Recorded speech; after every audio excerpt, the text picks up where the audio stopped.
Balmao, an b'aw fo ka waleɲuman dɔn. Aw bɛ diɲɛ yɔrɔ yɔrɔ, yɔrɔ janmɔgɔ ani yɔrɔ surumɔgɔ. Aw fɛn fɛn labɛnnen do bi ka kutuba lamɛn, kutuba min bɛ tali kɛ Ala ka diinɛ a guloki donbagaw ngalon kan, olu ka kisa kan. Aw ye mɔgɔ miliyɔn caman ye bi. Aw labɛnnen do ka kutuba lamɛn. Diinɛ jugu lebu kutuba, Ala jugu lebu kutuba. Mɔgɔ min bɛ guloki don a yɛrɛ la ka yɛrɛ kɛ diinɛtigi ye, nka a bɛ ka diinɛ ɲɛmɔgɔw kɔ don ɲɔgɔn na. A bɛ ka diinɛ mɔgɔw kɔ don ɲɔgɔn na. Kutuba min bɛna boli jamanadenw olu ka hakɛ sabatili kan. Kutuba min bɛna boli diinɛ walima diinɛ mɔgɔw olu mankutu tiɲɛni o bɛ ka kɛ mɔgɔ min fɛ. Fɛn b'an bolo bi o ka jugu ni gɛɲɛ ye. An y'o de fɔ aw ye mɔgɔ minnu y'an lamɛn alamisa. N ko bi an bɛ bugɔli kɛ ni sɔrɔ de sɔrɔ. N'ale kɔntana ji de bɛ bɔ a kɔnɔ. Bi émission Vision du Peuple a mori nafigi caman bɛ yen n'u kɛlen bɛ ka Ayidaraya kɛ jagokun ye, ka Ayidaraya kɛ kɛwale ye min kɛlen bɛ bi ka adamadenw siga u ni Ala cɛla la. U bɛ ardoise don kɔ la. Ka d'a kan ko tɛ birinti bi dɛ, an bɛ ko golo de wuli ka bɔ a kan. Nin wagati in n b'a dɔn aw ye mɔgɔ miliyɔn caman y'aw tun bɛ ka maa kɔnɔ. Ni Ala ka jɛn ye, Ala y'an si jɔ ka bi kɔnɔ.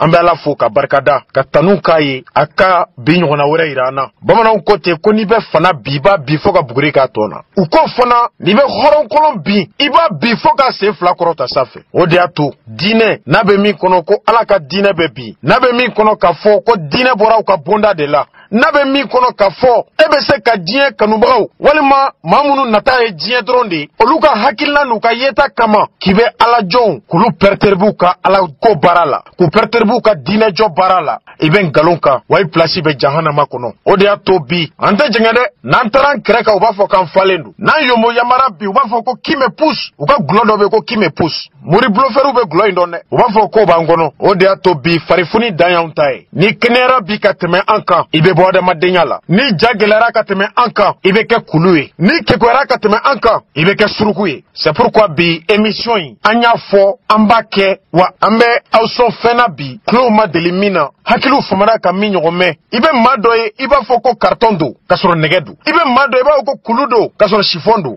Bi aw minnu ko k'aw ye alisilamɛw ye, nisɔndiya a dɔ la bi aw bɛna taa n'o ye. Farifoni o bɛna kɛ aw jɔlan ye. Fɛn min ye Ala ka gulokiba o donni kɔlɔsiba sirili, aw b'a dɔn bi de k'a fɔ fini tɛ, bazɛn tɛ, guloki tɛ, janganiya de don. Suala Bayaya Hayidara, Suala Bayaya Hayidara ale de bɔra dɔgɔkun in kɔnɔ an y'an saraw la. Ngo n'i ye fɛn fɔ ne Rasijal man tɛ fɛn fi man t'i jaabi. An tun ye bɔli min kɛ salo o tun ye Mali silamɛtɔn walima Mali diinɛ tɔnba ɲɛmɔgɔ Mahamudu Diko. U tun ye ngalon min sira la o labana min na jeliw y'o tigi ma balima salo. Depuis Ala k'an da n'a ye adamaden ka mɔgɔ wele kiri la ka tila ka siran ka taa, u yɛrɛ ko ten k'u limanaw ma de. Ko salo k'u dɛsɛra ka Rasijal datugu ko parce que ko delili kɛra mɔgɔ min ye ngalon tigɛ, n'a y'a sɔrɔ delili de kɛra Ala kana barika don a tigi kɔ la, n'a y'a sɔrɔ delili de kɛra salo ko ne kana datugu, Ala k'a tigi lebu, Ala ka bɔ gulokiba wo fɛ. Kira Muhammad sallallahu alaihi wasallam an ba Aminata ko kira ma, a ko Muhammadu k'e cɛ ye. O min fɔra kira ma anw ye misali ta an ka kira de la. K'e ko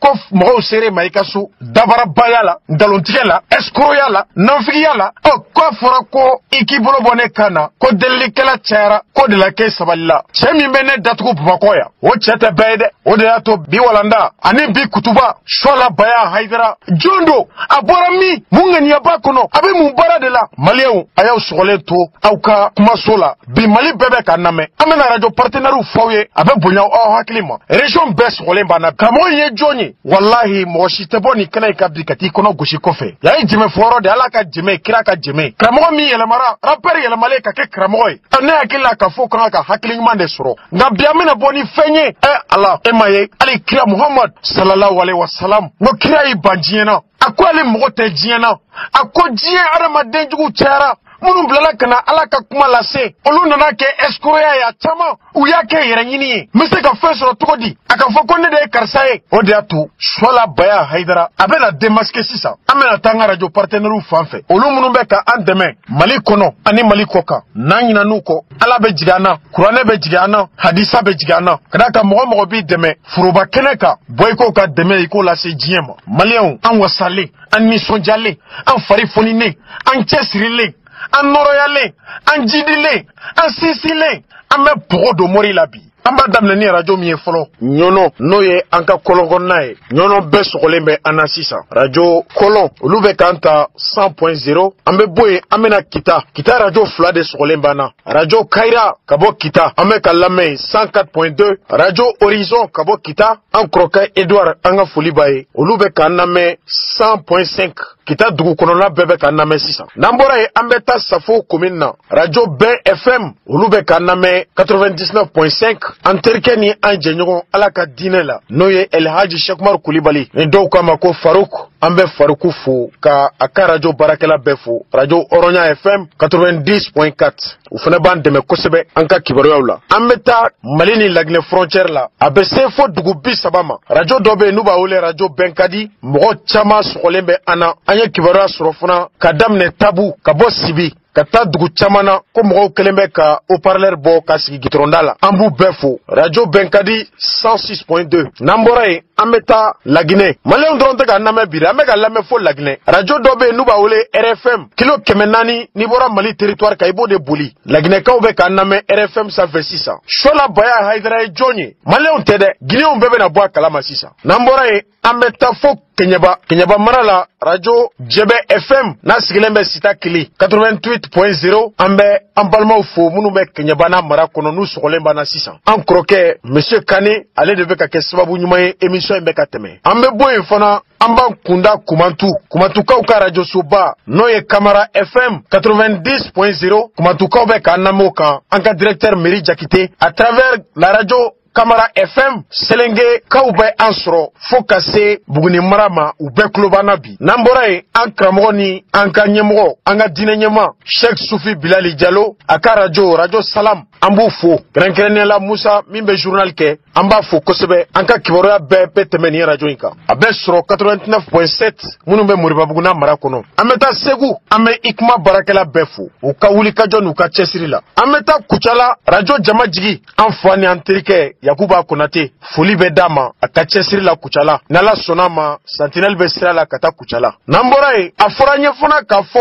an lamɛnlen don kosɛbɛ yɔrɔ min na bi ka tɛmɛ Mali yɔrɔ bɛɛ kan o ye Kayi dugu kɔnɔ radio so privé fɔlɔ min sigira Kayi radio Sahel ni dɔw k'a ma ko radio Jam Sahel Allah a fɔra n ye ko Kayi ko embouteillage bɛɛ bloquelen don fɛn bɛɛ jɔlen don Kayi Kayikaw ko Shola ye nɛrɛmuguma de wa fiman de don k'an ka ɲɛf'u ye o de y'a to radio Sahel Kayikaw bɛ ka an lamɛn fréquence min kan o ye 98.2 ni Ala sɔnna ni émission kelen a bɛ tila ka jouer Kayi juma ka daminɛ 17h ka taa bila 18h la ni juma jiginna n'an bɔra Kayi an bɛ segin ka kɛ i n'a fɔ an bɛna Bamakɔ Kolokani an bɛ Monsieur Bafo ani Jawara diinɛ radio min bɛ Kolokani ni radio islamique don an b'a fɔ an ka foli bɛ s'u ma kosɛbɛ diinɛ dɛmɛni na Ala ka hakɛw o sinsinli ɲuman bɛ se ka kɛ cogo min na o kama an ka foli bɛ s'u ma radio islamique Kolokani bɛɛ sɔgɔlen bɛ an na u bɛ k'an lamɛn fréquence min kan 99.0 n'an bɔra yen an bɛ taa Bankumana ka daminɛ Kurusalen Samale Bankumanakaw ka radio soba n'o ye Sanugu FM Bankumana olu fana sɔgɔlen bɛ an na u bɛ k'an lamɛn 100.8 o sanfɛ maliyɛnw an bɛ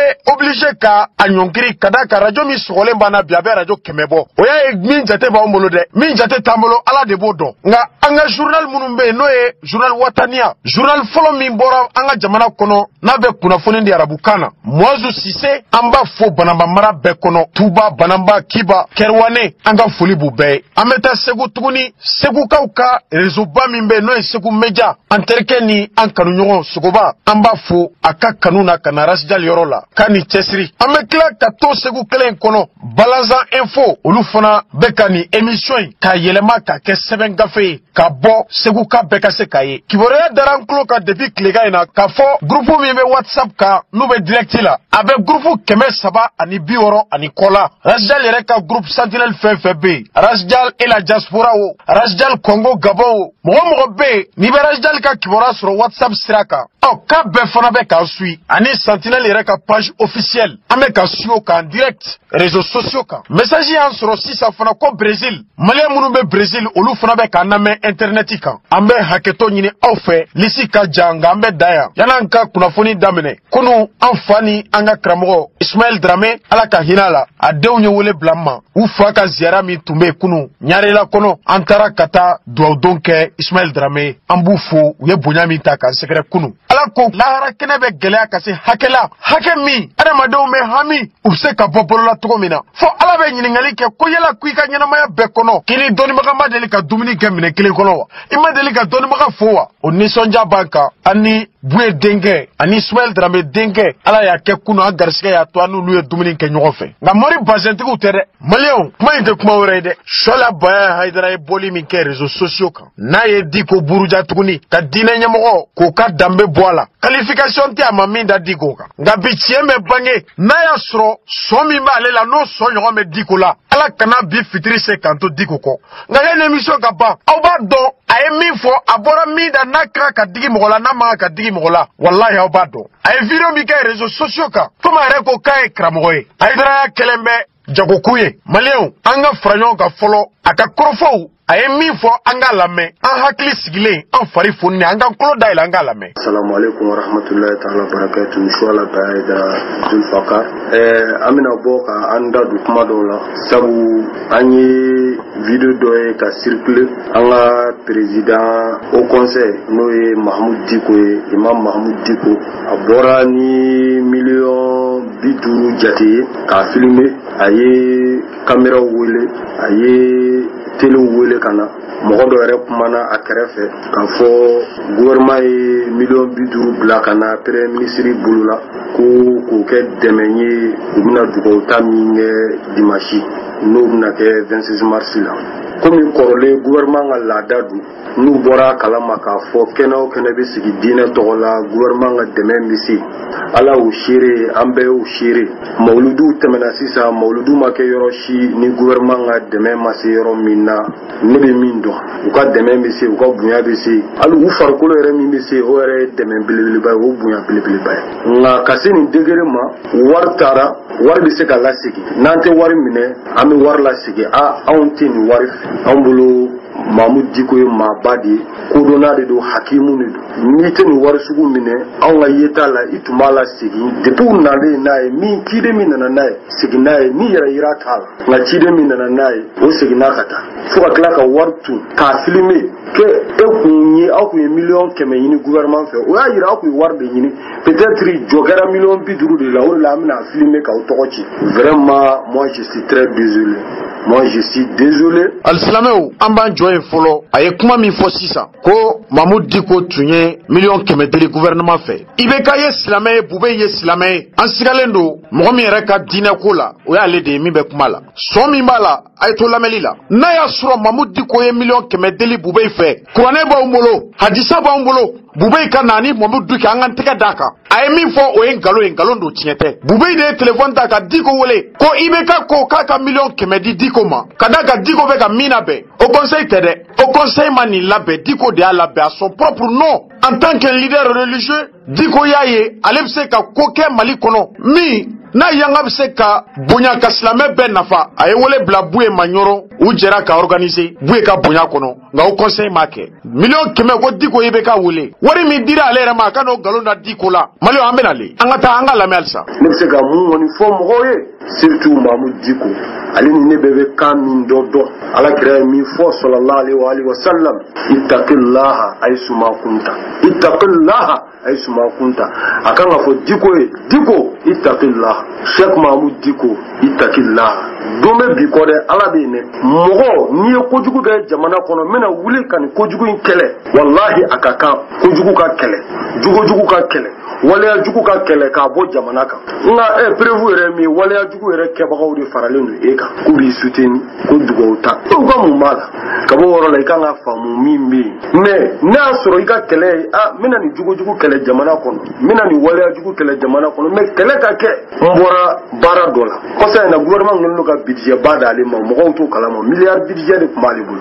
Bube de nalen ko non ko wari bɛ tiɲɛ ko k'a kɛ ka baara wɛrɛw kɛ ko sira wɛrɛw b'a la min ka teli n'ale ta ye o wari minɛlen o de la ale ni IBK bilala ɲɔgɔn na u kɛlɛla sinon o kun ka di jamana bɛɛ b'a kalama. An fa n'an baw an bɛ na o fana ɲɛfɔ aw ye sisan aw b'a faamuya. A ko miliyari ba tun bilala Diko ka compte la. Ni Mamu Diko tulo bɛ anw na ni Haut Conseil mɔgɔw tulo b'an na an b'u invité u ka plainte don choix la baya kama pour diffamation ke ala dɔnmɔgɔ ye ke bɛ ala fɔ Diko ye. Ita kula aita Cheikh Umar Kulibali Faruku ɲininka aita Sheriff Ousmane Madani Haidara ɲininka aina Mamu Diko ɲininka u bɛ ita kula kɔrɔ fɔ aw ye. A kɔrɔ de i ka sira ala ɲɛ i k'i tilen. Comme il bi clé émission ma ba an ta ay war comme il faut sisa jamana nyamgo ye sariya dota ka war do bla au conseil islamique ka boloka ta commission do fana sigi u kata Mali dugumishaw ni duguba be kono geleya be Malion che yoro mina u katu lame ka segin kana war te di Diko ma de war blale be primature la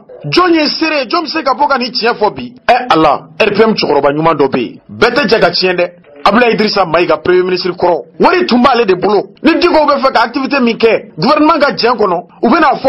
ni kan ga organiser Sikasso ni kan ga organiser Sévaré mobili hake mi kan ga mobiliser mo hake mi kan ga ta u kan ga clé hake mi ke hôtel kono wari hake mi be ba ma fleni u bo de ke papier ka ta premier ministre bo war la ko duma ka tu ka barake wari yere bet 8 millions keme durudi 500 millions ne travaux vidéo la communard kelena ku nga fin tundo ça veut dire que ni ema nom le kirila au koro Mali critique la o te parala ni Diko ma plainte doika on rebe plainte doika pour escroquerie pour atteinte au principe de l'islam ay ngalon tigo ro fana la o wari mi fana tigera bube no kanga mino labi muna bube yo wari tige ama ku fo Diko ye ama ku fo commission mo ye o de la to awakli bala Diko Sheriff Ousmane Madani Haidara Soufi Bilali Diallo ou de la ka tagama doke unu to kata nazarala kata kuma Maliens fe gelebe roro bon office ka bara nindi wa jamana o jamana bi rek kalama bon office be exister e be fe Diko ka kuna war de boka do bon office lawa Haidara ka kuna war de boka do bon office lawa na setu o ba ke togodi donc bube mu yo wari tike a wari be ka tami aba do sisa bube be o wari mi tike Diko la be ka di mo mi mba fa we sisa bube re no ka mine kadaka nia bi shaw be ka karnyona depuis bube nana insécurité bunyana depuis bube nana normal lafia depuis bube nana mon petit tesson sévérité tesson ça veut dire que médiation mi tumbe kanga leader religion ni ñoxoce bube ye courant tike wari temble bube ye courant tike dialogue tout ni ñoxoce donc communication tikera o de kololo nake mo birika o ka sayaye donc bube il doit être accusé bube est l'auteur principal de tous ces massacres munu be ka kebi ebenako ko milliard kelen ala kanis ramba fo ede ko itakulo angata ngalame donc ne bi fera mu fo ni mogo mandi ibsi ki ka kele ke yere ka kele personneli me kana dina tokota ka ke dina kele anga ngasira ala nyo woro sino nyo fo shin chama anga buya bebe Mamu Diko ka male ni ko ke public e chugo mnata ni me jamana re tokotiyon ni jamana o jamana ni ko ni anga au conseil président ni ka boni million bidure ko blala kana di mais e ka laje ka gina fo na so ni war blala kana di korompili de kama no e ni korompili la te blala kana taw ay kibaro ya onyini wanya nyeso parce que akuya an shuke an dusu kashi Diko era de weleli ke Mamu Diko era de président wele ka foy ko président dugo taba mbolo 26 marsila opmana ama buya da ikoro dugo taba mbolo 26 marsila ama buya da ikoro ukala ka yira fene abuya be da ikoro ame fe fene aka an de ma barala président million bidru blaka na ere ya nyini ko ki deme barala ibe deme ni mi war dira million bidru fle amne buya do karama do jamana ya di aka ka meeting organiser na asafuru aka ka dugo ta organiser na soro ni aka nga jisa na aka nga fe mununge mo mununge boro jawna nu passé ka da aw asino meeting jojo le gara gouvernement ma war diu law na soro ko korompili do meeting munungera war ma diu e ma wole fene ko na ikelena de ba kalama mo président masuna mo lu ba kalama e a nyini nga président che chama pour que ina ka sega be aka sega ngo famu ika ko ka segi ima na fora jamana bara de sentimental la ni mi mbora mi na uka jenoyi mi me seka temeka uka ble walma ni ibe mi na no te kan nafanye ku datu jamana war kana chi bolo we jamana tabulo de ama join ambo fana fawye sisa e ko Diko ya nyini ka ibe ka e ko wala sa uka be Maliens o koro masuru kuma emuye Diko baka banina ala ka hinanga msoroba nyuma ina ibe ka e bié d'état bié ni be do stade sport la ibe bié ta to ko mina ibe ka e bié d'état ka ta Diko baka banina de pas ya même musokoroba bana monsieur ka munke ka gɛrɛ Diko la wala sa dɔ ka bɔ an ka bɛnbaliya la o de y'a to n'a ka premier ministre taara depuis midi olu yɛrɛ de barama jigin ka bɔ tasuma kan ye u bɛ depuis midi an b'u fo u ka o cɛsiri la u ye min kɛ Diko ye nka Diko ka laɲini tɛ dɛ u ye mɔgɔ min bila démarche la pour que IBK ka na bannikɛyɔrɔ la ka da ka Thierno tɛ se ka na bannikɛyɔrɔ la Thierno tɛ se ka don silamɛ jama la bilen cɛ ni cɛ walima muso ni muso tun kan ka dili min kɛ ɲɔgɔn ma Thierno tigɛ minɛra bɔrɔ kɔnɔ flagrant délit de promotion d'homosexualité o de y'a to Thierno tɛ don silamɛ jama la bilen IBK yɛrɛ taara Thierno kuma bɔ Thierno de kan ka taa IBK représenter kɛnɛw kan nka IBK de taara Thierno représenter Diko ba ka banniyɔrɔ la ne ko ko Diko y'a ɲini ka IBK ye i ta hulɔ mais nin tɛ mɔgɔba jugu dɔ ye wallahi mɔgɔba jugu tɛ nin fiyewu surtout an ka haut conseil président du haut conseil islamique o ka bɔ ni nin wari sugu ye miliyɔn 50 ni arapɛriw y'a kɛ o bɛ faamu a bɛ fɔ k'olu ye denmisɛnninw u tɛ ko dɔn dɔnkilidalaw mana kɛ o bɛ faamu a bɛ fɔ k'olu bɛ k'u waso ɲɔgɔn na mais ka wari jɛ ta wari mugu miliyɔn 50 jɛ a mɛna ala segin ala mais n'a y'a sɔrɔ ko yɛrɛ yira t'a la ala ko don dusukun ye tiɲɛ ye kabi min mɛna na i b'a fɔ taa n'a ye k'a di bube ma ko an t'a fɛ o bɛ to ni bube cɛ sutura la mais k'a filmer k'a yira diɲɛ na k'a sɔrɔ e de y'a demandé e de y'a ɲini fɛ sani bi cɛ caman dira o kabi Sanogo tile la fɛn o fɛn organisera meeting minnu organisera Sanogo ye wari minnu di a la Sanogo yɛrɛ y'o seere a b'a dɔn Cheikh Modibo ye wari min di meeting na a b'a dɔn mɔgɔ dɔw bɛ k'i soutenir bi olu yɛrɛ ye min fɔ an ye o kow la anu ye min yira bɛɛ la o kow la o dɔnnen don. I jɔ ye a ko Sanogo tile la ko meeting organisera ko Sanogo ye wari mun di karisa ye wari di ma est-ce que y'a ɲini wa ni Sanogo y'a bɔ a yɛrɛ la ka silamɛw dɛmɛ u ka meeting organiser pour que jamana ka se ka bila sira kelen kan Sanogo bɛ fo la ne kɔni t'a dɔn k'a fɔ Sanogo ye fɛn di an ka kɛ a k'a di yɛrɛ sa Sanogo ni Bube de ye kelen ye wa est-ce que sɔn kelen b'u la wa est-ce que ŋaniya kelen b'u la wa Diko ko k'a bɛ jamanaden ɲuman ka wari fɛ e bɛ mun fɔ la Bube y'a d'a ma a m'a lasegin wa maliyɛnw Buye y'a d'a ma a m'a minɛ wa ça veut dire que wari tɛ nka a bɛ bɔ mɔgɔ min bolo ka kunnafonidilaw fo minnu ye nin ko da diɲɛ kulo kan ni journaliste tun ma wele Bube tun b'a fɔ a ka videomaniw ye minnu ye diinɛ bila ka ala ka kuranɛ bila Bube tun b'a f'u ye k'u ka taa fɔ k'a ye miliyɔn 100 de di Diko ma ko Diko ye miliyɔn 50 lasigi ko miliyɔn 50 tununa au conseil kɔnɔ ala ka barika don Diko la ala kanubaga Diko kuranɛ tigi Diko diinɛ sinsinbaga Diko diinɛ drapeau kɔrɔtaba Diko Mamadou Diko donc ne bɛ fɛ an ka jamana in sumalen to yen ni mɔgɔ bɛ Mali ka hɛrɛ fɛ bi wallahi maliyɛn bɛɛ kan ka jɔrɔ de ye ko Mali nord kɛlɛ ka ban maliyɛn bɛɛ jɔrɔ na ko kan ka kɛ fulaw ni kadɔw bɛ ɲɔgɔn na o bɛ ban cogo di Mopti mara la bamananw ni fulaw kadɔw bɛ ka ɲɔgɔn faga an bɛ fura jumɛn sɔrɔ o la an bɛ solution jumɛn sɔrɔ o la ni de kan ka maliyɛn ɲuman bɛɛ jɔrɔ mais nin tɛ an ka sira ala ɲɛ mais min fɔ Mamadou Diko ittaqillah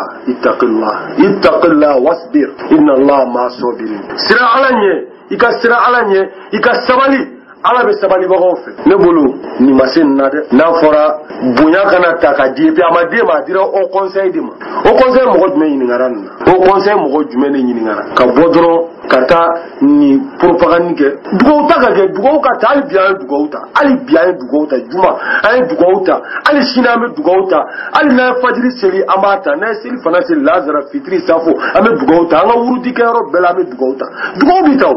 nka an k'an sigi an k'a lajɛ kɛ min bɛna taa fɔ a kɛnɛ kan bɛɛ tɛna dɔn dugawu ta tɛ o mun don fanga nɔfɛ tɛ ko de don bɛɛ b'a dɔn ko in ju yɛrɛ y'o de ye wa o de ye kɛlɛ in yɛrɛ kun ye wa ne b'a fɔ maliyɛnw an b'a lajɔ ye peuple du Mali peuple convaincu peuple déterminé peuple engagé maliyɛnw tulo bɛ anw na ka bɔ diɲɛ jamana bɛɛ kɔnɔ bi an wasalen don a ye kuma min fɔ sisan ko meeting kɛyɔrɔ la k'a fɔra ko dugawu de bɛ taa kɛ minnu tun bɛ Mamadou Diko ka misiri la Diko ye kuma 2 de fɔ a ko an bɛ taa dugawu kɛ jamana ye dugawu kɛra jamana ye wa dugawu ma kɛ jamana ye mɔgɔ 100,000 ni kɔ min tun bɛ stade du 26 mars kɔ na ɲɛ 26 mars yɛrɛ fana kibaruya y'a sɔrɔ ko gouvernement ka mɔgɔ yamaruyalew taara olu de taara micro bɛɛ tigɛ kɔfɛ o de la kɔfɛ mɔgɔw ma se k'a mɛn pour boycotter le grand meeting de la réconciliation le grand meeting de la cohésion entre les musulmans du grand meeting de la prospérité de l'humilité de la sincérité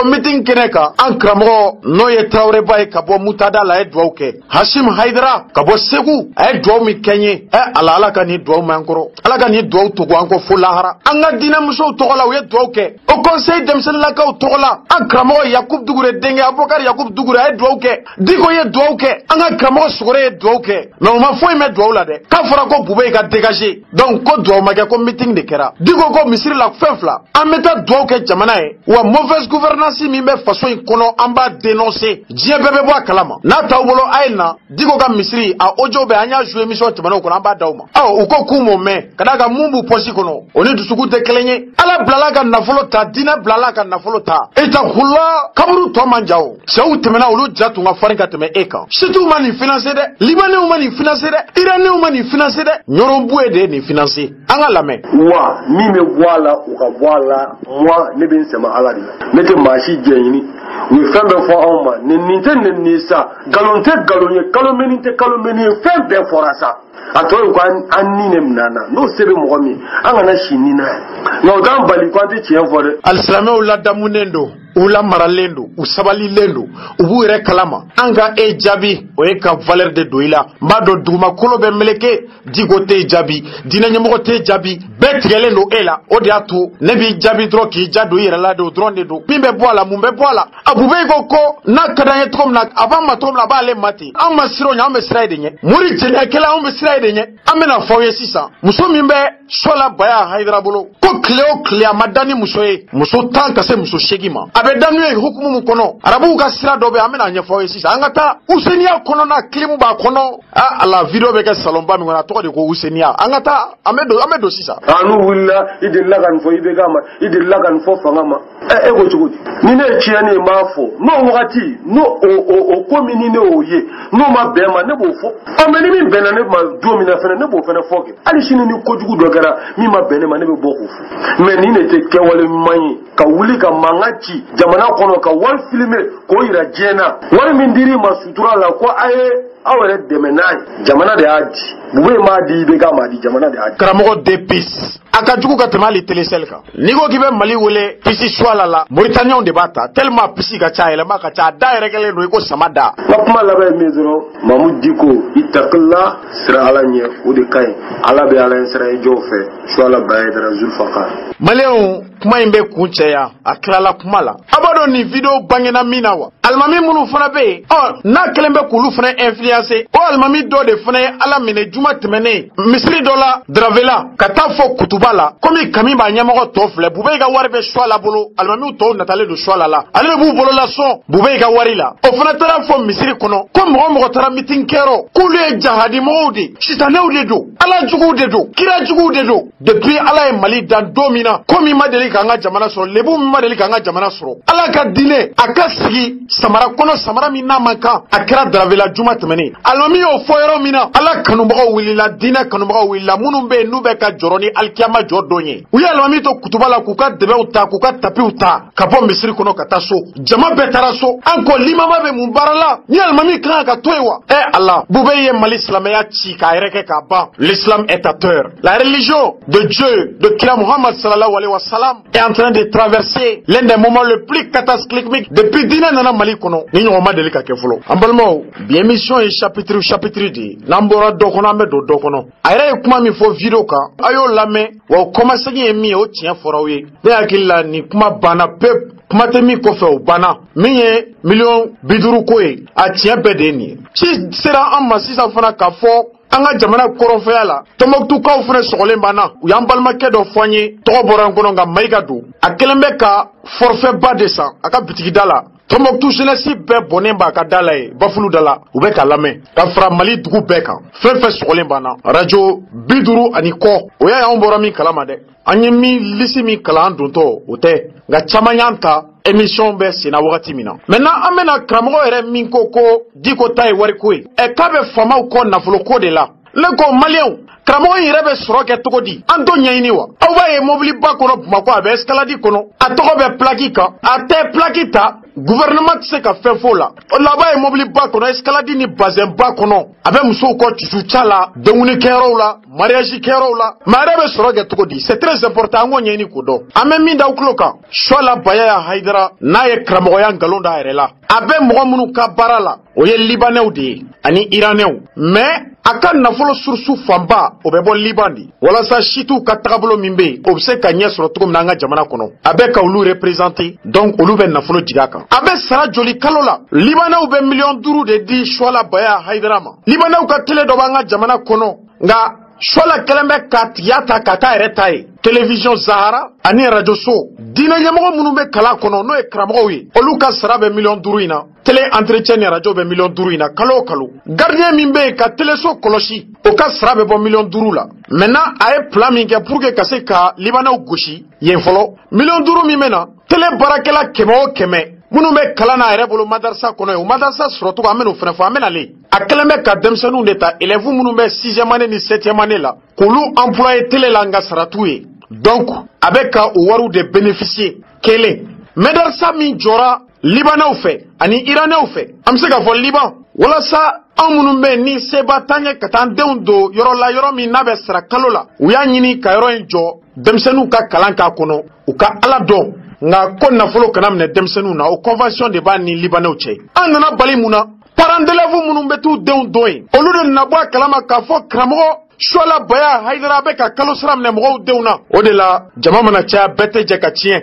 an ka jamana in kɔnɔ diinɛ ɲɛmɔgɔ dɔ bɛ yen a fana bɛ situw ka promotion kɛ Mali kɔnɔ komi ale n'o de ka wari bɛ na ɲɔgɔn fɛ o de bɔra kalama fana k'a fɔ wari bɛ ka minɛ denmisɛnninw na Suala fɛ o fana ye situw wele k'a f'u ye o kɛra en 2017 san 2017 Suala Baya pour les chutes a été prise en flagrant délit d'escroquerie tout simplement il prenait de l'argent avec les parents d'élèves tandis que warite sara la wa fudu an bɛ karamɔgɔ in fo min ye nin ci lase situw ni Libanɛw ma kɛrɛnkɛrɛnna Libanɛw Suala bɛ sɔrɔ kɛ sira jumɛn wɛrɛ fɛ a bɛ taa burusu kɔnɔnaw la yɔrɔ minnu na ni jintanya bɛ mɔgɔw la plagi dɔ b'a bolo o bɛ ka mobili kɔfuru kɔnɔ i b'a plagi dɔ ye Useni ani Asan olu ye denmisɛnnin jolenw ye n'u ye Ala ka diinɛ k'a lase u faw ye min kɛ u y'u jɔ u faw jɔyɔrɔ la Asan ni Useni ani Seydina Aliyu Sajaja o fana tɔgɔ bɛ plagi dɔ kan Asan tɔgɔ bɛ plagi dɔ kan Useni tɔgɔ bɛ plagi dɔ kan Fatumatul Zahara o fana tɔgɔ bɛ plagi dɔ kan Zenebu Kubra o fana tɔgɔ bɛ plagi dɔ kan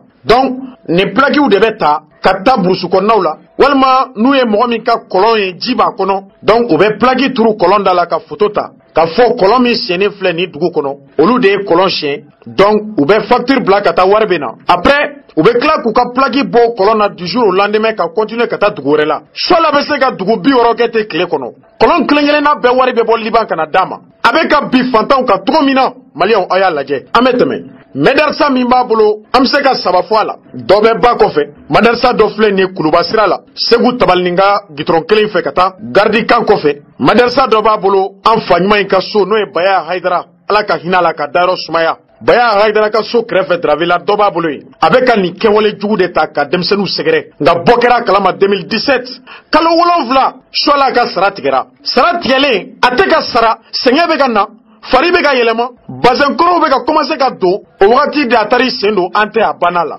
minnu tun faralen ɲɔgɔn kan la plateforme k'u bɛ jamana sigidenba yɛlɛmali kɔn a taara i sen don la o sɔrɔ sara tigɛra robinet tun datugulen don donc après ça robinet commencera ka dayɛlɛ dɔɔni dɔɔni mais au lieu de 5 millions Libanɛw y'a ka wari augmenter ka taa dɔ farala wari kan aw minnu bɛ yen fana n'aw bɛ karamɔgɔ in yɛrɛ sigiyɔrɔ dɔn a bɛ so min kɔnɔ n'a bɛ ACI Bokum ni Lanzerla cɛ ye Luxembourg kɔfɛ a kɛlen bɛ ka immeuble dɔ jɔ ka tɔgɔ da Useni na ni a y'a yɛlɛma k'a kɛ zawiya ye Ala wele yɔrɔ ko Useniya a bɛ video fɛn fɛn kɛ Ala ye min lamɛn sisan video in kɛra nin Useniya sanfɛ de salon belebeleba don nka a jɔra cogo di a ye dugukolo san a yɛrɛ kunna nafolo la donc a ye ci bila Libanɛw ma k'a fɔ dugukolo in jɔli se t'a ye olu de ye dugukolo in jɔ ka dɔ kɛ zawiya ye ka dɔ k'a siso ye o n'a ka denbaya yɛrɛ man jan maintenant o Useniya kɔnɔ zawiya min tɔgɔ dalen bɛ Useni na Alakira walima Seydina Ali denw na yen de tagabolo dɔw bɛ karamɔgɔ in bolo a ye namɛn yen de muso janjugu bɛɛ bɛ taa sɔrɔ yen de a furumuso 2 min bɛ du kɔnɔ olu bɛɛ bɛ nin kalama komi muso sabanan teleso yɛrɛ bɛ immeuble mun na ACI kɔnɔ Radisson kɛrɛfɛ barso min bɛ yen n'u b'a wele ko Kalebasi kɛrɛfɛ Wasa Traoré o y'a muso sabanan ye o tun ye 2nan de dɛ nka o furu sa ka tila k'o rétrograder k'o kɛ 3nan ye Wasa Traoré bɛ yɔrɔ min na ale bɛ teleso la ye nka muso tɔ 2 olu bɛ Useniya kɛrɛfɛ mais muso hakɛ min bɛ na ni karamɔgɔ n'u bɛ don rideau kɔfɛ tile kɔnɔ dɔ b'a muso 10 ka tile kɔnɔ a musow bɛɛ b'o kalama mais u tɛ se ka fɛn fɔ mais Wasa Traoré in fana an balimamuso don an ka bonya b'a ye Ala k'a ka furu ni si bɛɛ Suala n'a ye ɲɔgɔn dɔn min u ye ɲɔgɔn dɔn maki de kɔnɔ ala k'an balimamuso ka furu jɛnya an balimaw u b'a fɔ fɛn dɔ ma ko mutaha choix la b'o de k'a ka so i bɛ se ka muso louer kalo kɔnɔ kalo 3 i bɛ wari d'a ma i bɛ se ka jɛ a fɛ u yɛrɛ ko tɛ haramu ye a bɛ mutaha de k'a ka so sanfɛ a musow bɛɛ b'a kalama choix la bɛ da ni muso min ye mutaha la tile kɔnɔ a bɛ muso tan bɔ ni kalo 3 banna i ni nafolo min ka kan a b'o d'i ma o la a bɛ muso caman ye Bamakɔ a bɛɛ ye choix la ka mutaha ye ko si t'u fɛ yen ko dagalen don denmisɛnnin minnu bɛ kalan na choix la bolo a bɛ k'aw bɛɛ don mutaha la o la i bɛ karamɔgɔw ye walimusow b'u bolo ko mutaha don ala an baw a y'aw janto an denw na u kana taa choix la ka kɛnɛ kan bilen an faw k'u janto musow la u kana taa choix la ka kɛnɛ kan bilen sinon mutaha dalu b'a bolo dɛ ni muso cɛ ka ɲi fo k'i sa mutaha bɛ sanfɛ yen wa mutaha bɛ kɛ useniya de la Xavier min tɔgɔ dalen don Seyina Ali denw na Useni na ala ka danga b'a kan libanɛw bɛ wari fana di san o san choix la ma k'a ka sitiw ka furu siri Mali kɔnɔ ka caya siti den sɔrɔtaw ka caya jamana kɔnɔ o de y'a to cɛ minnu b'a kɔ n'o y'a ka kalandenw ye n'u ma se ka furu muso minnu b'a kɔ n'u bɛ furu ɲini olu tɛ ta dɛ ka da kan n'i ko ko ka kɛ siti furu ye wari bɔta bɛ caya mais kalanden minnu bɛ choix la kɔ n'u ye muso furu san 10 san 15 a b'olu de ta ka kɛ i b'a fɔ a bɛ ka mariage kura k'u la k'a sɔrɔ furu kɛra a mɛnna a bɛ guloki jɛman d'u la ye Useniya kɔnɔ u bɛ tile damadɔni kɛ munumunu na ye a bɛ bɔ a bɛ to nafolo minɛ ka na photo bɛ taa video bɛ taa k'a ye mɔgɔ caman don furu la siti furu cayara Mali kɔnɔ o nafolo fana bɛ na san o san u bɛ wari fana bila ka na dɛsɛbagatɔ minnu bɛ na s'a ma k'u hamina ko ye muso ko ye balo ko ye ɲɔ ko ye a ka nafolo d'u ma u ka se ka bɔ nɔgɔ la u kana taa mɔgɔ wɛrɛ deli u ka hɔrɔnya ka segin u ma libanɛw b'o wari mun bila ka na choix la Baya Haidara a b'o wari bɛɛ kumaniya dɛsɛbagatɔw ma maliyɛnw furu tɔgɔ bɛ choix la bolo a ka bon hakili ma a y'a lamɛn n bɛna ɲɛfɔ aw ye sisan muso 10 min bɛ taa sɔrɔ yen walima muso 8 min bɛ taa sɔrɔ yen a b'u furu de dɛ nka contrat furu de don sitiw ko a yɛrɛ ko ten ko sitiw b'a kɛ sitiw ka tagabolo ye mun ye ja aw caman muso bɛ taa k'a bɛ taa n'a san sugu la a bɛ mɛn sira la choix la furumusow don dɛ i b'a muso caman ye Jakarta kan an bɛ taa duwawu ta la karamɔgɔ fɛ contrat furu b'u ni karamɔgɔ cɛ kalo 3 kalo 2 nka kun bɛ bɔ ni nafolo de ye sitiw ka furu maliyɛnw aw bɔra ka nin mɛn a bɛ sɔrɔ kɛ sira minnu fɛ n'a bɛ événement minnu labɛn a bɛ labɛn cogo di événement dɔw bɛ yen aw b'a dɔn a ma se karamɔgɔ ka wari di mɔgɔ ma o la o ye mawuludu ye o ye donbaw ye layilatul kadiri b'o la silamɛw ka donba ni karamɔgɔ fɛn fɛn bɔra k'i bɛ ala fɔ mɔgɔw ye a dɔ la silamɛw bɛ na olu tɛ dɛ mais fête minnu bɛ sitiw fɛ yen n'o bɛ organiser Mali kɔnɔ pour que mɔgɔw ka na o fête la a wajulu kɛnɛ fɛn fɛn bɛ sigi palais de la culture kɔnɔ i b'a fɛ o fɛ wari de bɛ di walasa mɔgɔw ka se ka déplacer ka taa 400 o 400 fana minɛbagaw ye jɔn ye denmisɛnnin fitininw minnu tɛ ko caman kalama ani an balimamusow ka mɔgɔw ka gɛlɛya k'o exploiter k'o k'i ka sɔrɔ sira ye a bɛ 400 di sotaramaw bɛ fa durunuw bɛ fa ka taa palais la nka sitiw ka kɛnɛ foyi ma deli ka sigi Mali kɔnɔ ni bube ka bon dɛmɛ ma se choix la ma a tɛ yen don min na choix la ko k'a bɛ IBK dɛmɛ aw hakili b'a la a kɛra palais de la culture kelen in na Amadu Ampate b'a ka salle kɔnɔ a ye Amdalayi denmisɛnninw cɛ ka Asayi Bokum denmisɛnninw cɛ Asayi Bokum kaw b'an fɛ yan kumaso kɔnɔ an fa dɔ bɛ yan a n'a ka denbaya bɛɛ bɛ yan o ye choix la sigiɲɔgɔnw ye cɛkɔrɔba bɛ na témoignage min kɛ an ko ale k'a to yen mɔgɔw bɛ yan mun bɛ kuma cɛkɔrɔba place la a y'a lamɛn an ka taa bolibana denmisɛnninw o caman bɛ yen a y'olu fana sama ka Wɔlɔfɔbugu denmisɛnninw sama Lafiyabugu denmisɛnninw k'u sama ka taa n'u ye palais la 400 ka taa palais fa k'a bɛ IBK dɛmɛ nin de kɛra donc majorité ko jama b'a kɔ IBK ko jama b'a kɔ maintenant a bɛ min kɛ n'o ka jugu n'a bɛɛ ye a b'o tigi sara kalo la de dɛ spécialement wajulu fɛn fɛn n'a bɛ kɛ choix la fɛ a bɛ mɔgɔ dɔ de bila ka liste d'a ma a ka bɛɛ tɔgɔ sɛbɛn ka bɛɛ jamu sɛbɛn k'i ka téléphone numéro ta après u b'o téléphone numéro n'o fɛnw de ta ka scanner ka bila ka taa Liban pour dire qu'il est populaire au Mali donc en fonction de ça Libanɛw bɛ dɔ fara wari kan a bɛ augmenter mais mɔgɔ min fana b'o baara kɛ an b'a tigi tɔgɔ to dogo la nka an b'a dɔn dutigi don o fana ka baara ye mun ye maliyɛnw ni mɔgɔ 20 bɛ yen ale fana bɛ tɔgɔ f'u de sɛbɛn ka liste fa a bɛ se ka mɔgɔ 1000 sɛbɛn a bɛ tɔgɔ sɛbɛn a ka bon hakili ma a hakili ka di ka tɛmɛ hali wolosɛbɛn dilannaw kan u bɛ nin baara de la nafolo fana bɛ sɔrɔla tan de ko Diko bɔra ka $50 lasigi k'i bɛ kuma an ka taa maliyɛnw an tɛna se k'an ta don a bɛɛ la nka an k'a lamɛn halisa an ka taa choix la Baya Haidara corrompira don jumɛn a ma mɛn dɛ a kɛra sisan aw hakili bɛ Malitel da mɔgɔw ka kiosque cira don min na an bɛ kan fɛ ni choix la bɔra Dabara Baya la k'a yɛrɛ kɛ cɛ ye nka nin yɔrɔ la an bɛ bonya bila Ransbach fana ye parce que ale ye kɛlɛ min kɛ Malitel da mɔgɔw kungo la choix la ye video min kɛ ye a y'a fɔ Libanɛw ye ko Ransbach y'a teri ye ko jama b'u kɔ k'u ka girin donc choix la trawari mine Liban rasbaji photo mbel Liban ka bo haklima Mali telda kele de ato choix la ka fortune commencera ka daele ayo position clé ne garder il était un opposant au clair au pouvoir faut que na se plateforme ante abana o daele nima atara ka to trama dola jamana nyamo ye pour sous sama ka ba ka dala odo ako jama mi male ko te be ka ko akona le gouvernement ma domina vale fena mate choix la de ni foda auto sukola de réalité du o kele Bulkasim Haidara o ya fajate doy nobe affaire économique et sociale la kuluba o de ya wele téléphone na ka foye kaka vidéo ke dabla Bulkasim ya foye be ka le deundo kale be se kana hakili ra nyona c'est grâce à Bulkasim awati dobora ka tension na imposer mais ante abana tukunyonyali tunta jamana ko ide mais ante abana ka jama de fana tumeta ka ci libana o ma wari fana tumena o la li swala tarabani gerola la ya mego jamana mo bado bana be ta ka ti sigi nyefe wala gardu ba nyoti ka ta ko fe ngato fe abe sigi nyefe ka fotota mata bo bani jama do de abo ka fo jama do ko jama na tashi blakai 14 fleni maintenant pour que ka ibekai aibekai to ko di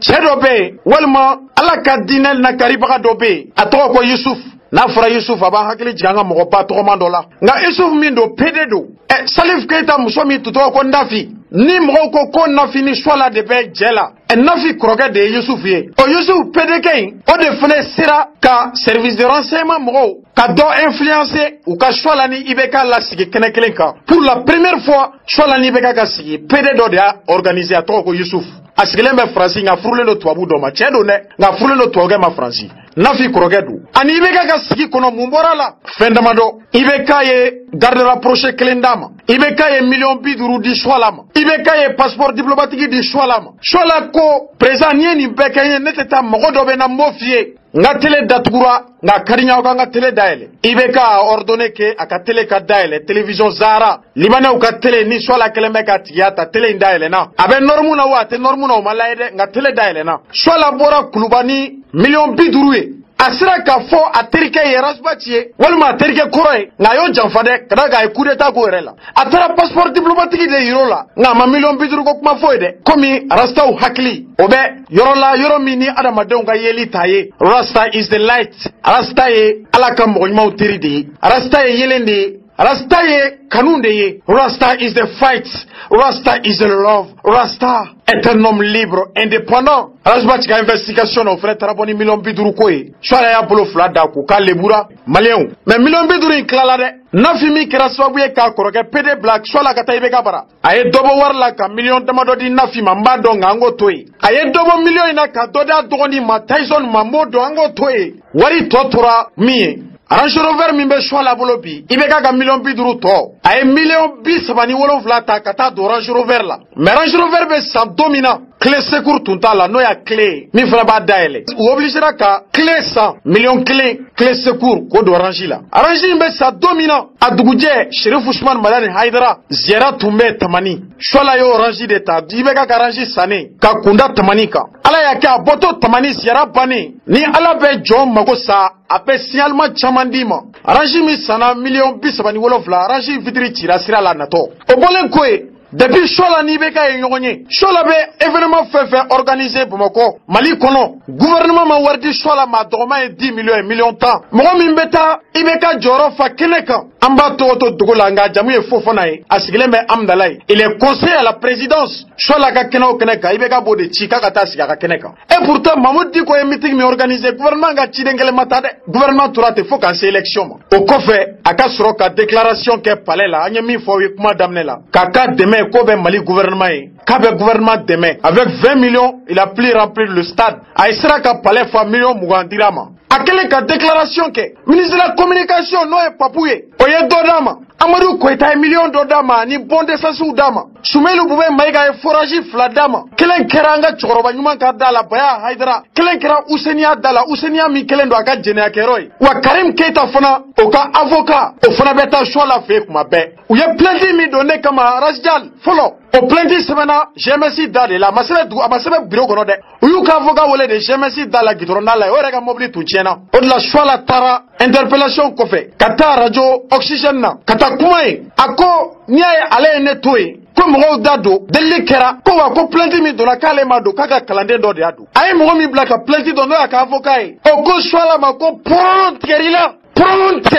avocat ka kuma kan beba molo anojo abebe ya e be se ka plainte d'orage jal kama ka siranya togodi avocat ko ka tigara choix la élection temele en fanambao abe mobili do kono bi Mercedes do voiture présidentielle do ibeka yo dama avec un cyclono de Bamako sans plaki na yitan fouita au mobili de Babolo bi ka circuler Bamako. Il a été nommé chevalier de l'ordre national pour que Kaslame au Dusubo, Kanga tempérament wuli, encore chevalier tede, n'a kadi présent ka joro dama fo ita boami. Domina choix la nommera comme chevalier de l'ordre national parce qu'a dit qu'on neni, au sarano au mangutu, au de dira ma chevalier de l'ordre national récompense déontologiquement. Niko qui va enquête de moralité qui a ramadenka. Mogo bese ka bofro ba keneka. Ka degu na se dina nyomogo doma. Ki ka kila ka tasibla we otuguje. Ça veut dire que jamana erebe ka dina nyomogo kunkar nyogona. Otuguje tarata don. À 20h,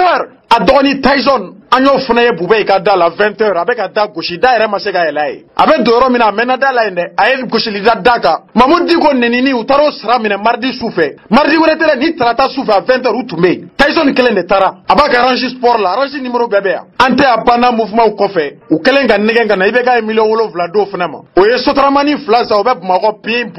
Bamagoya. Malion, amène une conférence dans la bec, les fly na Peki Labe. Comme Goku Dangarana, Kani Minana. Namasa, Tani Drogu Wereche. Amena conférence de presse organisée comme Mali Bewole. Malembe Roro. Amena Chibla Bema, Akeneka. Akana Fomo Shiko. Anyemi fo. Naya Srotando. Ala makele fo. Papier mimbe amboloya. Niko ibas a fo. Amba fo katse sabama. Wati kodo. Dona taula. Nga kasheti sabana menale. Ote meble ne. Absa gal drogu were. Nga swala ye musomi jenea. Aba jenea fremina. Beni sumro sirama. Ubea kumasho kono. Ubea. Coup de sengana, kangu dembo choix la bolo. Anga ke ala kama, anga ni lame. Itoy. Itoy Assetou Coulibaly. Iwila ga sema ni choix la baya aidraka kibaro ere join. Ne choix la sunguru nene Assetou Coulibaly, Itoy Assetou Coulibaly mebo Dar Salam. Choix la sunguru nene. Abe wakati jorbo. Abe san chama bobi. Depuis abe 8 ans bobi. Ambe relation na. Hali domu na beta ibeka kumbe. Nena boda nyonga ka solo kana ibeka kumbe ay nyoy. Na faka mundo, na fora ki dado ni kumaina. Malion klobila, jamana wore mo klobila, al islamé klobila. Mali kono, Canada, France, États-Unis, diɲɛ jamana bɛɛ kɔnɔ mɔgɔw kulo b'i la. N'a fɔra i k'i da don nin ko in na k'a ɲɛfɔ. Choix-la yɛrɛ ye mɔgɔ sugu jumɛn ye? Choix-la kɔni ne kɔni bolo mɔgɔ ɲɛnama tɛ. A b'a mago de ɲɛnabɔ i la dɔrɔn k'i bila. Mɔgɔ ɲɛnama tɛ. Furukɛla tɛ. N'a ye mɔgɔ nɛgɛ k'a b'i furu, a ye nkalon tigɛ ɲɛna. N'a ye mɔgɔ nɛgɛ k'a b'i furu, a ye nkalon tigɛ ɲɛna. Choix-la b'i minɛ de k'a mago ɲɛnabɔ i la ka tila k'i bila. A ka baara de y'o ye. A y'a mago ɲɛnabɔ i la? A y'a mago caman ɲɛnabɔ ne la, a tɛ ban. A tɛ ban. Ne n'a kɛ o kɛ ka ɲɔgɔn, an bɛ kuluci de bɔ ɲɔgɔn na. Awɔ. Ne n'a kɛ o kɛ ka ɲɔgɔn, an bɛ kuluci de bɔ ɲɔgɔn na. N bɛ fɛ ka mun dɔn sisan. Choix-la ye karamɔgɔ ye. A ko a ka wajulu dɔ kɔnɔ ko depuis Ala y'a da ko cɛ tɛ Mali kɔnɔ min ka sunguru tigɛ ko dɔn. O kumakan in i y'o mɛn, i delila k'o mɛn wa? N y'o mɛn sɔgɔmada in na, o kuma de ye na dimi. N y'a mɛn an ka groupe dɔ de sanfɛ. Ne de b'a fɔ Choix-la sunguru de ye ne ye bi, a sunguru de ye ne ye sini. Awɔ, ne de ko ten tɔ. N y'a fɔ bi, n y'a fɔ sini. N tɔgɔ Assetou Coulibaly. A sunguru de ye ne bi, a sunguru de ye ne ye sini. A bɛ se ka kuma in démenti, a bɛ se k'a nkalontigiya. Ka d'a kan ni ko jɔra mɔgɔ la, binbaga dalankolon tɛ. Ne ko minnu tɛmɛna aw cɛ, i bɛ se ka yɔrɔ dɔw ɲɛfɔ mɔgɔw ye wa? A bɛ se ka kɛ maa dɔ sigilen don, o tɛ Choix-la yɛrɛ jabala yɔrɔ dɔn. O bɛ kɛ sababu ye nin bɛna ni seereya caman ye. O mɔgɔw bɛ n bolo, n terimuso dɔ bɛ yen. N teri yɛrɛ tɛ, sigida la mɔgɔw b'a kalama, o ye 1 2. Sigida jumɛn? A ka sigida la, a cɛ a n'a muso bɛ dumuni kɔnɔ, ACI bokumu kɔnɔla la. Sigida la mɔgɔw b'a kalama yen nɔ. Mɔgɔ bɛ n bolo o b'a kalama. An bɛ ɲɔgɔn yɔrɔ min na fana, chauffeur de bɛ n ta ka taa ni n ye. N'a y'a mago ɲɛnabɔ n na, chauffeur bɛ tila ka n ta ka na n bila gidɔrɔnda la tuguni. N bɛ taxi ta ka na n ka so. Mais a bɛ wari d'i ma wa? A tɛ wari di yan. A tɛ wari di yan bi, a tɛ wari di yan sini. Et puis n tɛ k'a ko kɛ ko wari ko fana. A bɛ ka mɔgɔw tɔɔrɔ de. Il est temps mɔgɔ ka réagir. Ko dɔw bɛ yen nɔ a ka dabila jamana kɔnɔ. Ko dɔw bɛ yen olu ka dabila. E dɔrɔn de t'a kalama walima i bɛ Choix-la ni mɔgɔ wɛrɛ ka relation kalama wa? N bɛ n t'a kalama. N ye ani Salif Keita muso fana ta mɛ n ma deli k'a ye. Mais n b'a u ka relation kalama. Anniversaire ni fɛnw bɛ kɛ, Mafi bɛ na ni gâteau minnu ye an b'olu kalama. Gâteau bɛ tigɛ an ɲɛna. Mafi bɛ na wajulikɛyɔrɔ la, Mafi fasa bɛ da an b'olu bɛɛ kalama. Mafi y'a muso de ye wa? Mafi y'a sunguru de, a muso tɛ. Muso 2 de bɛ Choix-la bolo. A muso fɔlɔ tɔgɔ Mama, muso 2nan tɔgɔ Nana. A muso fɔlɔ y'a cousine, 2nan y'a ba tɔgɔma ye. Muso fɔlɔ o ye den cɛmani 5 sɔrɔ a fɛ. 2nan o ye cɛmani 2 ni musomani 1 sɔrɔ a fɛ. O t'a bannen ye dɛ. Choix-la ye muso 2nan mun furu jan'a ka 3nan furu, o kun ye Maki kɔnɔmuso de ye ko Wasa Tarawele. Choix-la ye muso 2nan mun furu jan'a ka 3nan furu, o kun ye Maki kɔnɔmuso de ye ko Wasa Tarawele. A y'o kɔnɔma falen de furu sa, o ye den musomani 1 sɔrɔ a fɛ. A y'o furu sa ka t'u ka so, o jiginna, o den kɛra musomani, o kɔfɛ da ye muso sabanan furu n'o y'a ba tɔgɔma ye ko Nana. Ne ba n'i ka kɔrɔfɔ faamuya sisan ne fana bɛ mun nɔfɛ Suala Haidara mɔgɔ caman b'a dɔn a dɔnna ni Ala ko sira ye Baya denkɛ don bɛɛ b'a sigiyɔrɔ dɔn Bamakɔ yan ne ko e ni Suala bɛ ɲɔgɔn sɔrɔ sira min fɛ nɛgɛjuru sira de don wa walima bɔlɔlɔ sanfɛla don n'o ye réseaux sociaux ye aw bɛ ɲɔgɔn sɔrɔ cogo di ka d'a kan nin na a fana bɛ se k'a fɔ ni tiɲɛ don i ka bɔ ni dalu ye an kɔni y'a mɛn da wɛrɛw la k'a tɛ mɔgɔ wele téléphone na ko wele tɔgɔw b'a la yala o wele tɔgɔ fana ye mun ye u ka réseaux sociaux dɔ de bɛ yen ko Viber chat secret code de b'a la n'a y'i wele en au moins d'une minute a bɛ fermer a bɛ se ka i wele numéro masqué b'a bolo Suala ka numéro personnel yɛrɛ 78 05 88 88 numéro masqué b'a bolo a b'i wele téléphone de la ka fiɲɛ na numéro inconnu na i connecté ni chauffeur ka numéro ci ma chauffeur de b'i wele chat secret au moins d'une minute a bɛ fermer a bɛ datugu n'a ye message la ye dɔrɔn message bɛ fermer an kɔni bɛna kuma in an b'a bila fiɲɛ fɛ ni an kɛra jaabi fɛn ye ne ko e yɛrɛ bɛ yɔrɔ min na k'a fɔ ni nin kumakan bilala Suala Baya Haidara a y'a fɔ wajulu kɔnɔ jama y'o mɛn fasodenw y'o mɛn ne yɛrɛ taara n ta da procureur général kulo kan Suala ka kumakan an bɛ taa di Mali faamaw ma sisan n'a fɔra e yɛrɛ ka lakana yala Suala tɛna a ɲɛsin e yɛrɛ ma wa ne ta tɛmɛnen kɔfɛ wa i y'o bila i kunna walima i sirannen don fana ya wa Ala ka masaya kɔ ne tɛ se ka siran foyi ɲɛ Ala de ye ne da Ala de ye Suala da ni Suala sera ka ko kɛ ne la Ala de ye ne nin di a ma a ka ne faga sinon ne tɛ siran foyi ɲɛ n kun b'a kɔrɔ n'a y'a sama yɔrɔ la n kun b'a kɔrɔ ye n'a ye n faga i b'a sɔrɔ Ala de ye ne labila ye sinon siran kɔni tɛ siran tɛ Suala ye silamɛw ka ɲɛmɔgɔ ye a yɛrɛ ko groupement de leaders religieux ɲɛmɔgɔ k'a bɛ Mamudu Diko place nɔfɛ ka kɛ Mali silamɛ tɔnba ɲɛmɔgɔ ye ne wulila k'an jɔ o de la n ko o kɛli o b'a sɔrɔ su cayara ni ɲɛnama ye sisan e bɛ se ka mun fɔ diɲɛ alisilamɛw ani danbetigiw ani an ka dugutigiw n'an ka alimamiw ye Suala kɔni jogo y'a da maliyɛnw tulo kan sisan e bɛ se ka mun kangaridaw ye u k'u janto Suala la don nataw la ne kɔni kuma tɛ ne fɛ Suala kɔni tɛ silamɛ ye silamɛ tɛ Suala ye bi silamɛ tɛ Suala ye sini Suala bɛ ka silamɛw de tɔgɔ tiɲɛ Mamudu Diko place hali an bɛ se k'a ta ka bi k'a di fatɔ ni lagalagatɔ ma o ka fisa an k'a di Suala ma Dawuda Yatara ka di ne ye ka tɛmɛ Suala kan bi parce que Dawuda Yatara o ye Ala ta o ye kelen fɔ o ye kafiri o y'a yira bɛɛ la a ye kafiri ye a m'a ka silamɛya yira mɔgɔ si ma deli k'a fɔ Dawuda Yatara ye silamɛ ne bɛ Dawuda Yatara fɛ bi ka tɛmɛ Suala Baya Haidara kan parce que Suala kafiri ka fisa ni Suala ye n bɛ Dawuda Yatara fɛ bi ka tɛmɛ a kan nka e ma se ka Suala ja foyi sɔrɔ k'o las'anw ma n ma ja sɔrɔ parce que saki tɛ don a ka so kelen ni donna ni saki Ala si so kɔnɔna la a bɛ kɛ saki minɛ k'a bila armoire kɔnɔ janni a ka mago ɲɛnabɔ i la donc perewu tɛ foyi tɛ n bolo photo ko la n ma se ka photo ja sɔrɔ i bɛ se k'i kale ni Ala cɛ ko in i bɛ se ka seereya ni Ala ani kira cɛ ne sara la sini n ka taa ɲininka la ne ka sɔrɔ Suala tɛ ne jɛɲɔgɔn ye ni Suala tɛ ne kulonkɛ ɲɔgɔn ye ne sara sini Ala n ka jeni kulonkɛ in bɛ san joli bɔ tuguni kulonkɛ in bɛ san caman bɔ fɛn fɛn ye san 6 san 7 a b'a bɔ aw bɛ kulonkɛ la an bɛ kulonkɛ la furu t'an ni ɲɔgɔn cɛ o tɛ n kunkɔrɔ foyi tɛ n kunkɔrɔ a tɛ tɛmɛ nin kan an b'i fo n ci nse an balimaw aw bɔra ka nin lamɛn sisan an balimamuso min bɔra ka kuma an b'a da u tulo kan ka fɔ Suala kelen tɛ a n'a dɔgɔnin de bɛ jɛ nin na a dɔgɔnin min tɔgɔ ko Tyson an y'a ni Suala ye k'u minɛ komi an kan ka wele kiri la a yɛrɛ bolo a ko ten a kana dan kiri ma dɛ a k'an wele CPI la an bɛ taa jaabi mɔgɔ man bon a k'an wele dɔrɔn an bɛ taa denni min kumana sisan walima an balimamuso min kumana a bɛ yɔrɔ min na bi nin y'a tile 2 de a bɔra clinique la u bɛ jɛ a la de a n'a dɔgɔnin de bɛ jɛ nin na ni kɔrɔkɛ y'a minɛ bi k'i da n'a ye dɔgɔnin b'i da n'a ye sini Ala k'an balimamuso in kanda a yɛrɛ ko ten a ko Rasjal ɲama i kan b'u bolo ka da kan seko tɛ ale yɛrɛ ta dɔn u ye fɛn fɛn k'a la nasiji don wa mutaha don wa a bɛ komi nin fana san 8 denni ka cɛkɔrɔba sera ma a ko n'an m'a fɔ karamɔgɔ Suala y'a ka fara den na ko n'a y'a sɔrɔ a b'a kun ci n ko cɛkɔrɔba anw ye kunnafonidilaw de n'i y'a las'a ma an b'a lase an balimamuso degunna hali sini nin ko bɛ sen na yɔrɔ dɔ bɛ karamɔgɔ Suala bolo kanajigi la n'i tɛmɛna Sɛbɛnnikɔrɔ poste la ani musow bɛ taa ye chauffeur min b'a bolo min ka baara ye ka na musow cɛ ka t'u d'a ma arabuw ka dɔgɔtɔrɔso min filɛ nin ye Sɛbɛnnikɔrɔ Roi Mohammed 5 ou 6 an t'a dɔn min yɛrɛ don chauffeur bɛ na ye nin ka na go kunbɛn ye a bɛ hakɛ to chauffeur b'i ta ka taa n'i ye i bɛ ladon mobili bɛ boli le ka don n'i ye garage kɔnɔ i bɛ jigin ka t'i sigi karamɔgɔ yɛrɛ bɛ se ka heure 1 kɛ ka sɔrɔ a ma na n'a nana a bɛ jala foni a bɛ i dɔn i ko samba danse Sɛbɛnnikɔrɔ n'i tilala fana karamɔgɔ bɛ bɔ a tɛ sɔn i ka bɔ dɛ a bɛ jɛ ni mɔgɔ minnu ye ni karamɔgɔ taara a b'a to fɔ heure 1 a yɛrɛ de bɛ yamaruya di k'u k'i bila i ka bɔ Suala ka yɔrɔ min bɛ kanajigi la a sigiɲɔgɔnw tulo b'an na désormais a y'aw janto a la a ka baara ye nin de nka bi a famara yen ma a ka jɛnɛya bɛɛ bɛ kɛ wuseniya de kɔnɔ min y'a ka Xavier kɔnɔna ye min y'a dɔgɔnin Tyson o fana bɛ jɛ denni kelen in fɛ cogo di ale kɔni tɛ ale ka audio bɛɛ b'an bolo kuma minnu tɛmɛn'u cɛ an ye direct de kɛ direct relation bɛ senna wagati min na an tun bɛ direct de la an connecté len u nana fɔlɔ journal indépendant kɛrɛfɛ ACI 2000 kɔnɔ pharmacie dɔ bɛ dobe anana ka escalade la souffre kabena fugula na fama sai ala asura rasjal ka sentinelu ba ko mobili finendo escalade telera to te tele nawni anana e akko kabe fugula na fama misa ambalma ba don kabe mima pharmacie tigi koko ote ay tour chetuni escalade la ka teme bavaria dafe kana teme place kan fe pharmacie mi mel la fiabugu meri dala ay escalade joy bazen jama bala ajigina adona pharmacie wore kono ye mi fle ka nyeshi communicati merima o be soro sentinelu ba ko sentinel mayne on la sentinel keleno ka o be wole ala musa nata 16h o ye numa ni minana de amena conférence bake ka journaliste wole anga sécurité be to mina o be fe ka stratégie mi bon ka anga anni minana amba da jama kloka comme yala la musa nata che o ba soro be takamala jie kono o fonue manadara danga sa Tyson dona pharmacie kono kan yorola as dona aye fugula na fama kime flatasa ambalma muso yi kanta ma kalete mana muso yi ko fugula na fama kime flata ko foka sa attention ka foka bo doki nyasha alema asegina ka kime worotasa oyo kunda somika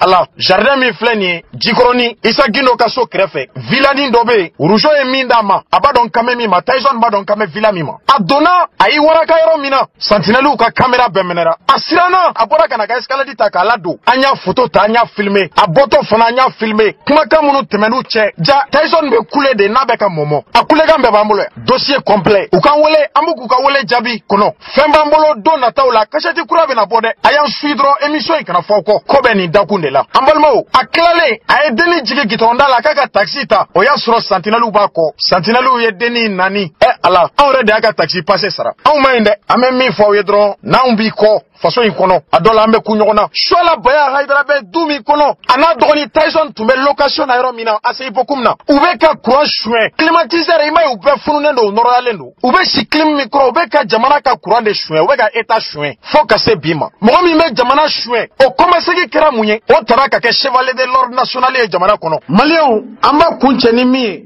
kota mindira shola manyina iji tagala gouvernement ya ka mo bla kata iji nyina o katanga te centre islamique deunka anno fe mo betara iji fu nyina façon zo abeka façon sué corona amba be kalama alno ya bla normal la amba be kalama kaba antena dumati gaula rasjal koni ay do ga do la kan si chaya mamud diko ay minja maminja be bonya dina be la fasa alislamia be tanga ni doni drondi mimbe kofe o ka boni ni o ka chani ni émission duru o de la benendo abe arisere la kaba abebe bla doni manga to ga wele numa wele yani alamusache jeudi 16h conférence baba molo conférence de presse ambe kuna fondila wele kanta da ukloka menasi be niveau mina o de ato sentinel tonden be mobiliser les bankobi munu kelendo ku ka bara blan ya clé damado e ka tu anko sécurité bebe fo ala kambela kana émission be baya na la sona malien antena bo jigi koro chewo chebe façon de on a distrait galonka dina tola ambi lebu ki koda fien la Kelembe continuer, la lutte elle va continuer, elle sera continuelle. Malheur aux leaders religieux escrocs. Comment est côté? Kako avocat made konde go ka e clochari follow. Oh ni zein, antora be na wulero mina ka tita ka CPI de. Laurent Gbagbo be bo rasjal bedo. Ambo befo, dien kono ala ka claire dame. Mr. Grand Girl, rends-moi un service comme ta sale girl. Dorasa anwan dona la ante bo ante shanje ante yama ken yele ma bable amman sa tugo ina anta arasa ya ijai bawnya mi ijai bawnya iti disi ko arasa keneka tongona te shede mara me aras jalfo. Si tu n'as rien à dire, tais-toi.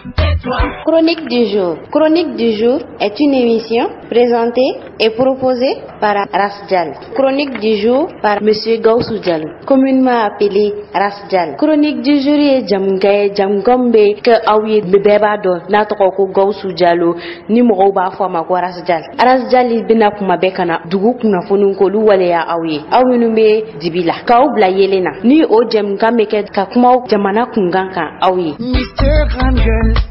rends-moi un service comme ta sale girl. Rastafari. Rastafari. Yes, His Majesty, His Imperial Majesty, Haile Selassie the First. Rastafari, Tiken Jaffa Koli, Rastafari. Yes, I. Quand l'Afrique va se réveiller, ça va faire mal. Quand mon peuple va se réveiller, ils ne pourront plus l'exploiter. Rastafari, Tiken Jaffa Koli, Rastafari. Yes, I. Rastafari, spécial dédicace à Rasjal. J'invite tous les auditeurs à se brancher sur l'émission de Rasjal. Yes, I. Tiken Jaffa Koli. Mais on y est rastadi, non violence, c'est-à-dire que les mandants. Yeah! Ne demzeni gane fene ne fene be arajo lame kara jalga kiwara lame ay franiga anje ka faso bara. Ils les ont assassinés à cause de leur vérité, mais dans leur combat ils n'ont jamais reculé. Malian Chamana Msuma, ne mami la star, Mbao Bewele, Auka Rash Jal Lame. Tiens, Warati Sera. Rends-moi un service, ferme ta sale gueule. Si tu n'as rien à dire, tais-toi.